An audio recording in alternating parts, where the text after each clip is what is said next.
We're gonna be telling you guys a story today about like the biggest mistake we've ever made, like the dumbest thing we've ever and done. how it led to us not being friends anymore. This was like we were freshmen. It was like 3-4 years ago. I don't even know. And me and her and our two friends were really like thirsty and like eager to like go party. Our friend Sarah was the girl that came with us. And her were really like eager to like hang out with these boys. And the only reason why me and my friend decided to go is because we were told that it was supposed to be like a party. It's gonna be other people there, and like it was gonna be really fun. And then it just ended up not Me and being Sarah fun. definitely like fabricated a little bit to get them to go. I was a little chub at the time. My best friend was Brownie Brittle. I would eat like every hour on the hour. Like her timer would go off, and then she'd be like, "Oh, time for some chips! Like, let's go." Brownie Brittle? Oh, it's calling my name. So I was a little insecure, and I got involved with some sketchy people. Cringe. So yeah, we drive out there. So first of all, our friend Sarah was going with us, and she was like babysitting at the time, so we had to wait until she was done to leave, which was like midnight. So we're just waiting outside her house, waiting like creepy, like being super creepy. It was so sketchy, and so we're waiting out there for her to get done, and she gets into her car, and we're ready to go, and so we drive. And we're all excited, like we're bumping to music, like 45-minute drive to this random person's house, and so then we get there, and the house is in the middle of nowhere. Like, it's literally country in road. We live in Iowa, which means if you don't live in Des Moines or like any major like Sioux City or like any of those towns, everything is like rural. You're in the middle of nowhere. Like, yeah. I'm sorry.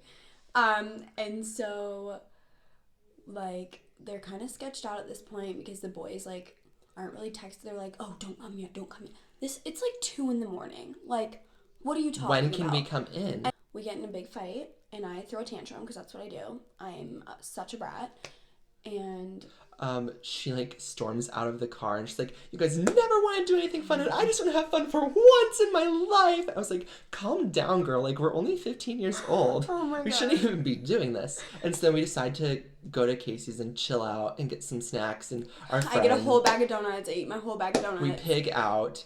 And so then we decided to go back. And do you remember when we got there, like, we didn't know where to park? So we, like, parked in that random person's house across the street. Oh, yeah, and they were, like, turning their lights on. They turned their lights on in their house. And we were like, let's just park here. And then, like, they turn on the lights and we're like, oh my God. Oh, my God. And we're, like, so sketched out at this point. So we back up out of there. Because what we're doing is very illegal. Yeah, it was very illegal because I didn't have my license yet. I was only 15 years old. So if I would have gotten pulled over, it would have been no driving for me until 18, which I just turned 18 like a few months ago. Yeah. There's no such thing as women's intuition. I'm sorry, but this night I had no clue what was going to happen. I had no clue that I was going to get in trouble. I was smarter than Riley and Sarah were. Me and my friend decided that this was dumb. There was no party. We're going to go home and just chill out. They puzzled all the pieces together. We dropped them off and I was like, "Are you sure you guys are going to be okay? Like, are you sure you're going to get a ride home?" Yeah. And wrong. Side note, it's like 4 degrees, middle of winter.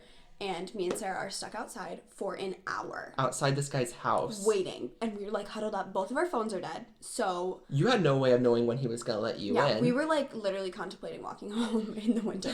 Like an hour of like waiting out in the freezing cold. He like flashes his phone light. And we're like, is that like a hint? Like, is that a clue? Going. And so like, we went in, and it was so awkward and weird. And the boy that I wanted to see wasn't even there. And how many boys were actually there? Just there was 2. It was great party. Like, ugh. And so, so the other one was asleep, and so literally it was just me, Sarah, and this one boy. And this one boy was all over Sarah. It was so weird. I felt so bad for her. Like, it made me cringe. So back to when we got snacks, Sarah got combos, which is like the grossest snack in the world. Well, all of a sudden Sarah goes, "I have to throw up. I have to throw up." And so he's like, "Okay, here's a bucket." She throws up the combos in the bucket. Because Sarah's the kind of girl, like, whenever she gets like anxious or like nervous, she'll like throw up. Yeah. That was like pretty traumatizing to have to listen to her vomit at 5 a.m. when I'm just so tired. I'm really cold. It's like a white noise machine. It just puts you right to sleep. The sound of someone gagging. Weirded out. And so his parents get up, and it's like 6 a.m. And so we're like hiding in the closet, and we're like, "Oh my God, like, how are we gonna get home?" So I'm texting Tanner, like freaking out, like, "Tanner, please come get us. I will literally do anything." I had no gas. I had no gas money. I spent all of my gas driving out to hell and back because they wanted to go to this random guy's house, and I was like, sure. And so I was like, guys, I can't come get you. I don't have it. It's literally impossible for me to Yeah, come because get like you. you don't have like when you're 15 years old, you have very limited money. Oh, You are limited yeah. on money. My parents are very prone on me paying for my Yes. own gas, and I spent my last $5 on a candy bar or something. I don't Yeah. even know. So me and Sarah were stuck there, and we literally had no other option but to call Sarah's mother. And so Sarah's mother came to get us, and I shit you not, the whole 45-minute drive home, we sat in silence because her mom knew our lie was.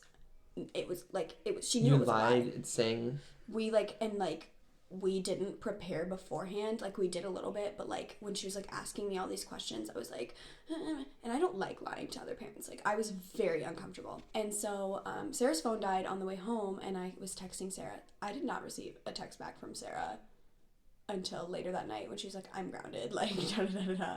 And then I never heard from her again. she got in huge trouble with her parents and was grounded for like a month. And then I ended up feeling really bad and telling my parents because I didn't want her mom to tell my parents first because that would have just been way worse and horrible, and I would have tried to lie my way out of it. So I told my parents, and I got restrictions put on my phone for 2 years. Cute. And then that led to me and Sarah no longer being friends for a while. There was a And- lot of, after the night, there was a lot of tension on like Yeah. how, like, I don't know, like Sarah hated was me. mad because you didn't get in trouble right away. Yeah. And you were mad because Sarah was being like distant or something. And like mean to me, yeah. And I was mad for some, I don't even I know. know. And then Tanner just kind of like was involved in some way. And then that led to us fight, like a series of fights between us. And Things got really bad. This was the worst time in Riley Bear's he, life. he used to give me rides home because I lived like a block away. And we got in this was the ending of our friendship. We got in such a bad fight. He kicked me out of his car and I had to walk home.